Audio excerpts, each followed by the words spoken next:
নমস্কার, আমি আবিরা ব্যানার্জি। আমার আজকের প্রতিবেদন আমার লেখা স্বপ্ন। ক্ষতের মধ্যে খুঁজে নিতে হয় ক্ষতের নিরাময়, অসুখের মধ্যেই থাকে সুখের ইশারা। জীবাণু থেকেই জন্ম নেয় রোগের নিরাময়, কিন্তু ঘরপোড়া গরুরা সিঁদুরে মেঘ দেখলে আজও ডরায়। হারিয়ে ফেলার ভয়টা কোথাও কুড়ে কুড়ে খায়। যার খুব ছোট ছোট স্বপ্নগুলো তীক্ষ্ণ নখের আঁচড়ে ক্ষতবিক্ষত, সময়ের জটিলতা আর কঠিন বাস্তবের স্রোতে ভেসে গেছে, তারা সামান্য খড়কুটোকেই আঁকড়ে ধরে বাঁচতে চায়, নতুন করে স্বপ্ন দেখতে চায়। কি জানি সেটা অন্যায় কিনা, তবে মাঝে মাঝে মস্তিষ্ক আর মন একসাথে কণ্ঠ মিলিয়ে বলে ওঠে, স্বপ্নকে যত্নে লালন করলে, তার জন্য পরিশ্রম করলে স্বপ্ন সফল হবেই। সেই চেষ্টা যদি আর একবার করি তো ক্ষতি কি, দেখাই যাক না। আজ একটা সুন্দর উপহার পেলাম, খুব মনের মতো, খুব কাছের এক বন্ধুর থেকে। জয় গোস্বামীর কবিতার বই পাগলি তোমার সঙ্গে। হয়তো আমি পাগলি বলেই এই উপহার আমার জন্য যথার্থ। ধন্যবাদ দিয়ে বন্ধুত্বের মিষ্টি সম্পর্কটাকে নষ্ট করতে চাই না। তবে কতদিন যে নতুন বইয়ের পাতার গন্ধ শুকিনি, অদ্ভুত নেশা আছে তাতে। সেই নেশার আমেজটা আবার জেগে উঠল।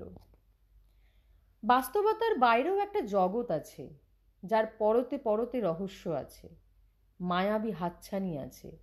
সে রহস্য প্রকৃতির, সে মায়া প্রকৃতির। প্রকৃতির কোনো কিছুকেই আঁকড়ে ধরে রাখা যায় না। যা যাওয়ার চলে যায়, যা ফেরার তা ঠিকই ফিরে আসে।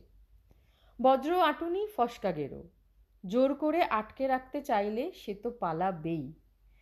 জীবনে অনেক মানুষের কোলাহল থাকা ভালো, কিন্তু প্রয়োজন গুটি কয়েক সেই সব মানুষের যে বা যারা মনটাকে পড়বে, মননকে বুঝবে। আর সেই মানুষগুলো খুবই অস্থির চিত্তের হয়, শুধুই বলে পালাই পালাই। কিন্তু এরাই আত্মার আত্মীয়, এরাই স্বপ্ন বুনতে পারে মনের আলে। শূন্য মাঠে, ঘাসে, বনে স্বপ্ন বুনলে একদিন ঠিক ফুল ফুটবেই, ফড়িং উড়বে, এক গাছের বীজ হাজার হয়ে ছড়িয়ে পড়বে, অঙ্কুরিত হবে, ফসল ফলবে। কিন্তু ওই যে শূন্য মাঠে স্বপ্ন বোনা, সেই কাজটাই কঠিন। শৃঙ্গ বিজয় বা উত্তাল সমুদ্রে পাড়ি দেওয়ার থেকেও কঠিন, কারণ স্বপ্ন দেখতে সাহস লাগে। কিন্তু পাগল তো পাগলই হয়, তাই সে তার অধিকারের মাঠটুকুতেই স্বপ্ন বোনে না, তার আশেপাশে ছড়িয়ে থাকা বন্ধা জমির দিকেও উড়ে যায় তার স্বপ্নের বীজ। সে চায় তার মাঠ থেকে সৃষ্টির গান ছড়িয়ে পড়ুক দিগন্ত ছাড়িয়ে, কারণ যে উন্নতি অন্যকে পথ দেখায় না, মাঠে নামায় না, সে উন্নতি অর্থহীন। সেই উন্নতি আত্মরতি ছাড়া অন্য কিছু আর নয়।